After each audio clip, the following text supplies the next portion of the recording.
Hello everyone! Ako nga pala si Ma'am She Fritz, isang wife at Pinay nanay sa Japan. I'm making a video about Japan culture, history, foods, travel, at maraming iba pa. So if you are interested about Japan, mag-subscribe na at explore natin together ang Japan! For today's video, mag-Yumisi tayo around my area. Ano ba ang Yumisi? Ang ibig sabihin ng Yumisi sa English ay night market. Samahan niyo ako mag-night walking sa area namin at silipin natin ang bawat ganap. Alam niyo ba, during summer dito sa Japan ay napakaraming ganap at ito rin ang pinakamasiyang season para sa kanila. Maraming festival, obon, Yumisi, ito rin yung season na pwedeng pumunta sa pool at dagat. Dito sa Japan, pag summer, bawat area or town ay may Yumisi. At ang Yumisi ay ginaganap ng 2 gabi. At sa naobserbahan ko, mahahalin tulad ko siyang piyesta sa mga Katoliko. Kasi every area or town ay may small shrine. Kumbaga sa mga Katoliko, bawat sitio ay may kapilya. Kung sa mga Katoliko ay may 7 or 9 na kasiyahan before ang official date ng kapistahan, samantalang ang Yumisi ay 2 gabi. So mag-start ang Yumisi around 5 PM at mag-e-end ito ng 10 PM. Ang saya palang maglakad sa night market nila. Ang daming food na nakadisplay, yung literal na traditional food nila, at meron din namang nag-iinuman sa gitna. At para naman sa mga pambata, ang dami nating makikitang mga traditional games sa gitna. Yung kadalasan nating makikita sa anime, yung mamimingwit ng isda, tapos yung pamingwit, mabubutas agad.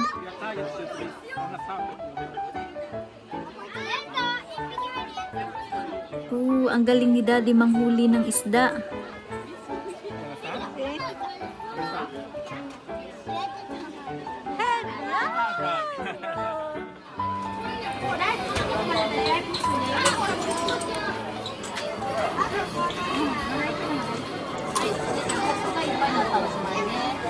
Here, baby. Can you stand here?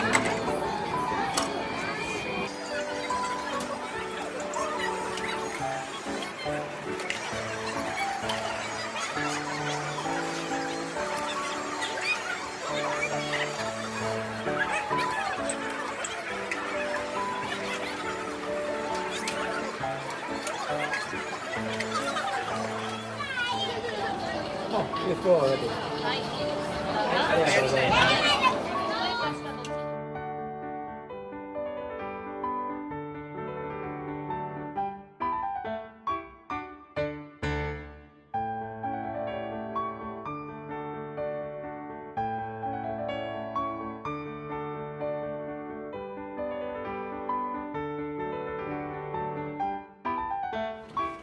Isa din ito sa mga tradisyon dito sa Japan, ang kamen, na ang ibig sabihin sa English ay must.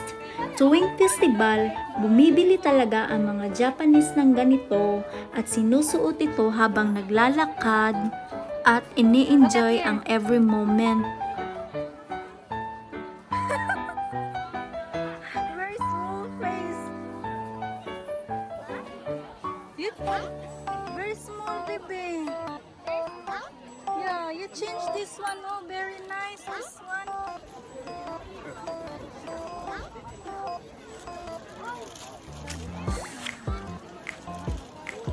Whoa, see? Look at him.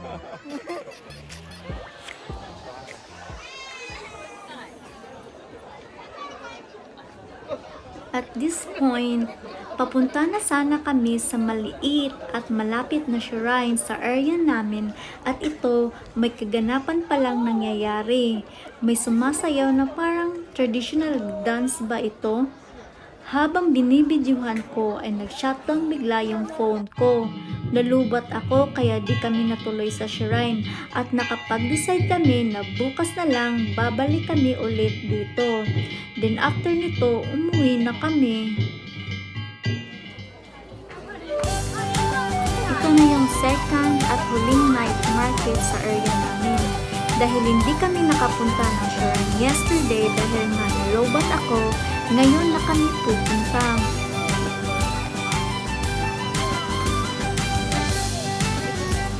Ang larong ito ay tinatawag na Super Buru Skowe na ang ibig sabihin ay Super Bowl Scoping.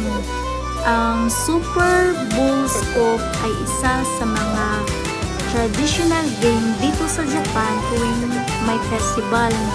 Ang ganitong klaseng mga laro ay nilalaro na ito noong kapanahunan at magpahanggang ngayon.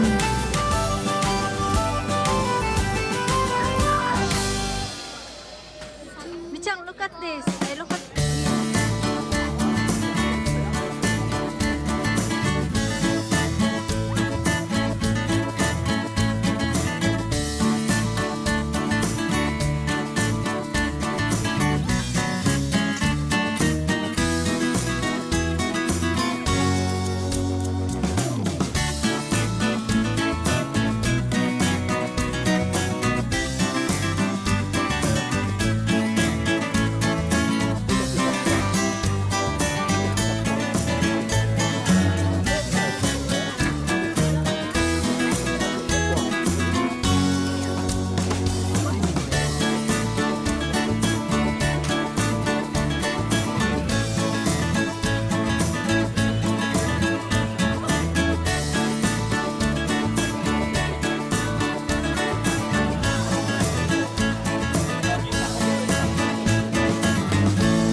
Kahit second night na, marami pa rin tao. Sinusulit at ini-enjoy talaga ng mga Japanese ang night market kasi once a year lang ito mangyayari and every summer lang talaga. Unlike sa fiesta natin sa Pinas na halos every month ay may fiesta.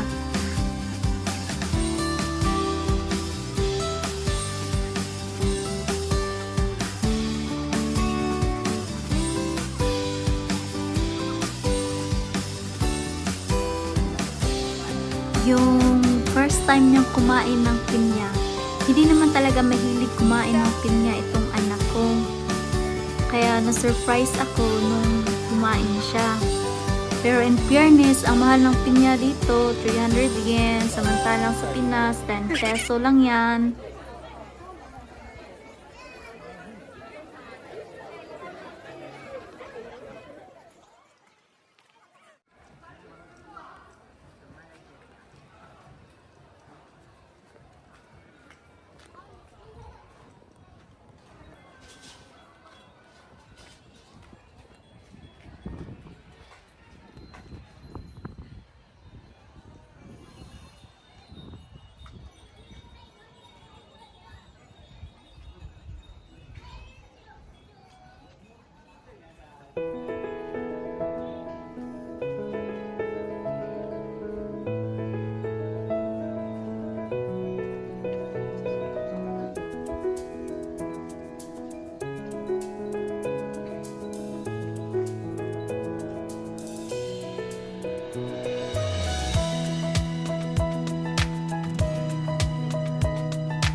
Kung napapanood nyo yung nauna kong vlog doon sa Hoshiramyuken Shrine, meron ding ganito at ini-explain ko kung anong malaking hope na ito.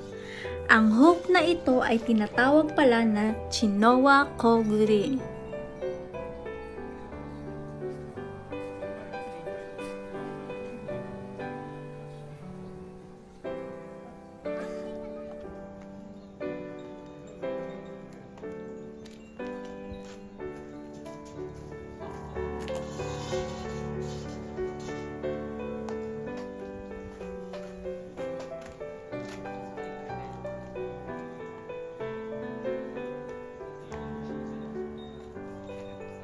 Richard.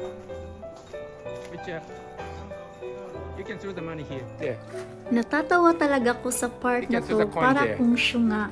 After kong mag-offer ng prayer is next, dapat pupunta tayo sa kabila para inumin yung sake. Okay, okay. Ang narinig ko lang It's a- na sinabi ng alcohol. husband ko ay alcohol.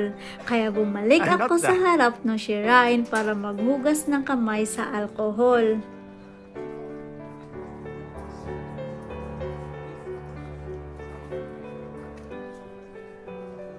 Itong alcohol nga pala ang ibig niyang sabihin. Itong sake. Ang sake ay isang traditional rice wine.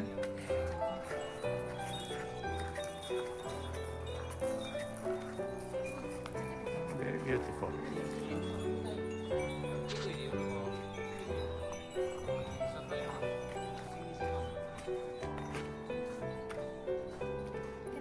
Hmm? Yes, yes.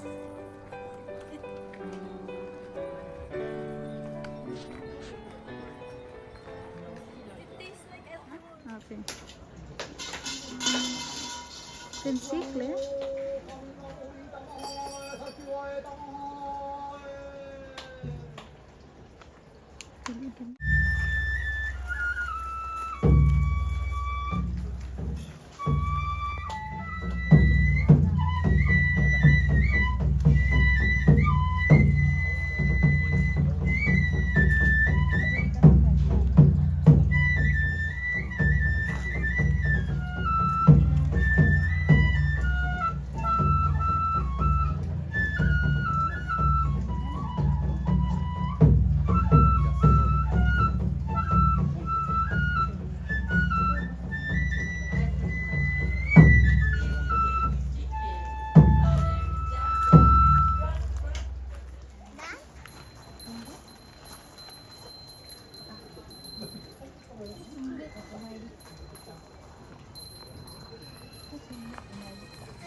Yes, yes.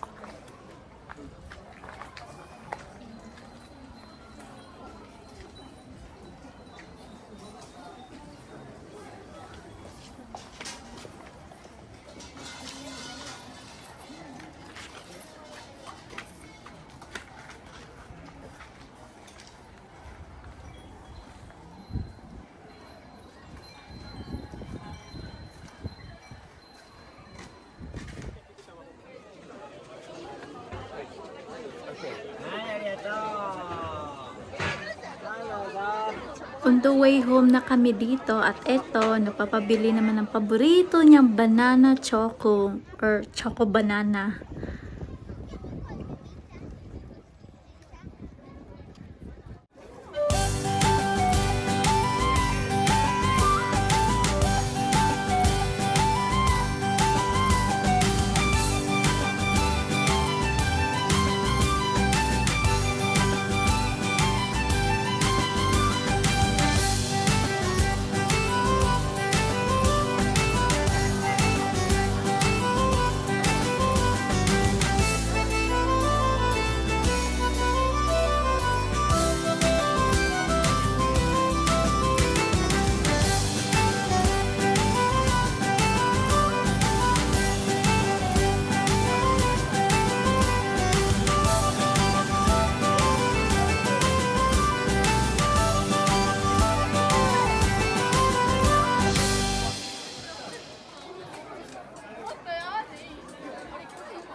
dito na nagtatapos ang video kong ito.